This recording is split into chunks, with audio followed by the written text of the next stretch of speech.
first episode of the Practical Zombie Survival Guide. I'm Jack, and this is Sam. We will be your hosts for the time. First of all, I'd like to put in a little disclaimer. Some of the information we're using you might recognise from Max Brooks' The Zombie Survival Guide. We're not ripping this off, we're just providing some practical advice to help you in the event of a zombie outbreak. Alright, first of all, we've got to go how to class a zombie, you know? Got to know what it is, what it does, what you can expect to happen, what you can't expect to happen. We're going to go off the classical zombie. The zombie that shuffles, doesn't run, can't do a backflip, jump up a wall, anything like that. So what we're looking at is a zombie that has low motor skills. Can't climb walls, can't run, it can only really grab, bite, and shuffle around. We will expect a zombie, when alerted to prey, it will emit a low groaning sound, alerting other zombies to your presence, and then drawing in a large crowd as you will see on many zombie movies. Okay, although, this classism is dead, they still have brain function. The heart doesn't beat, but the brain still controls everything. So this means you got to aim for their head. So this is making them immune to any sort of pain, seeing that they are classified as dead. So if you're going to try and use a flamethrower to kill a zombie, a flamethrower is designed to maim a person. It will light them on fire, they will then run around burning and then die. And this goes for frag grenades as well, don't forget. Exactly. Anything that is designed to maim a person, be it frag grenades, claymores, mines, sawn-off shotguns, because they're designed to maim as well, anything like that, you really can't use. You need to go for a kill shot, which is at the head, because the zombie is only controlled by the brain. So you need a decapitation blow or to kick out the head completely. So to advise this, would say close range would be a shotgun. Anything longer range, say up to 100 yards, would be a rifle. You really don't want to use fully automatic weapons because you're more inclined to waste more ammunition that way.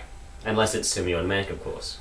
Yes, if it's semi-automatic, it's a lot better because you're not going to be inclined to pump a whole lot of bullets. You still are, so make sure that it is only semi-automatic and you can't switch it over to automatic, so then you're not inclined to go into automatic and just blast everything. Okay, getting a successful blow to the head may be tricky, but with practice you can get it perfect. Just go outside, make yourself a little scarecrow and practice on that. Chuck a watermelon on the head and you're good to go. Usually I find that if you can get a nice blow to the upper chin, you can get the head to sail off. Usually with, say, a shovel or a baseball bat, for instance. But be careful, the decapitated head might still be alive, so you would have to finish it off if it was still kicking. Yep, so if you do take someone's zombie's head out, give it a kick in the head. Obviously if it moves or tries to make any noises or tries to bite you, it's obviously still alive. So then you can finish it off with a swift blow to the head with a melee weapon. You don't need to waste ammunition because it's not really that much of a threat to you, so you can easily kick it. Smash it with the butt of your gun, maybe? Yeah, smash it with the butt of a gun, kick it, hit it with anything in your surrounding environment, a pole on the ground, sign, anything like that. It's not that hard to take it out. As long as you stay smart, you will survive. Now, on to the next segment of the episode, is detecting the size of an outbreak.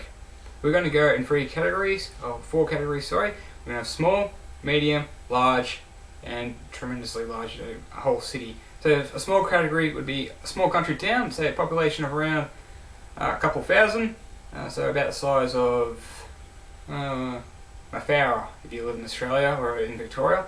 So about the size of Mafara, if someone was infected there, that is a small outbreak which the local police force can deal with quite easily because there's only 1 or 2 zombies, you're not going to have a lot of infected running around.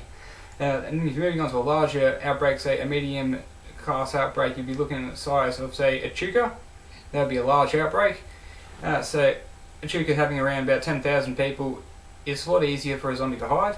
But reinforcements would be necessary. Reinforcements would be necessary. The local police force would not be able to handle it. They'd have to call out for extra help, be it from Moama or any other town would have to come in and help us. The military, Adam?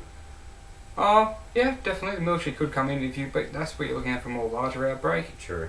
So if you're looking at a town the size of, say, Echuca to Bendigo, that kind of size, you're looking at a very large outbreak. Now, with that, you're going to need a lot of help, and there'll probably most likely be military involvement. They might say that it's a chemical spill, or that it's insurgents or spies or whatever. They'll use propaganda to keep the population from being riled up, getting out of control, things like that. Mass panic. Mass panic, exactly. You don't want that happening because then all hell breaks loose pretty much. So in that kind of thing, you can look at the media. If the media says there's a lot of maulings going around, there's a lot of people getting bitten, things like that, then it's most likely it could be a zombie outbreak. It could just be a madman going around. But then, you never really know. So then, if you're going on to a very large outbreak, so say a place the size of about Melbourne, then that would end up in total outbreak. because being such a large area, they can hide quite easily. There's a lot of places they can go where they cannot be found, and most likely the zombie population will then grow. And this is when you're looking at a total war with the zombies. And capital cities. If you're going to hit a country with a biological weapon, it's no surprise that somebody is going to hit the capital city. So if you're in the capital city, watch out. Yes, exactly like that.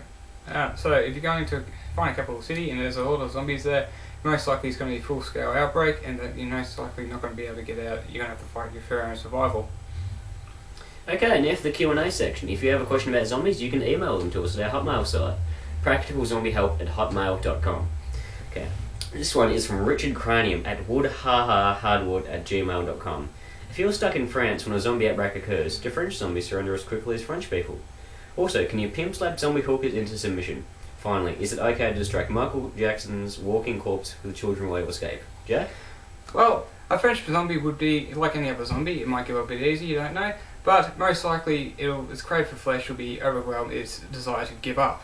So most likely, you're still going to have to shoot it in the head or decapitate it to kill it. But it doesn't mean it won't be fun. Exactly, it'll still be hilarious to kill a frog-eating person.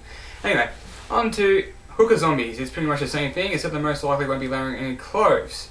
So then you're going to have an undead, naked chick running after you. Not fun. Not fun. If you try anything with it, that's necrophilia, that's wrong. Now, so pretty much the same thing. With Michael Jackson, make sure that the babies you're throwing at him are undead.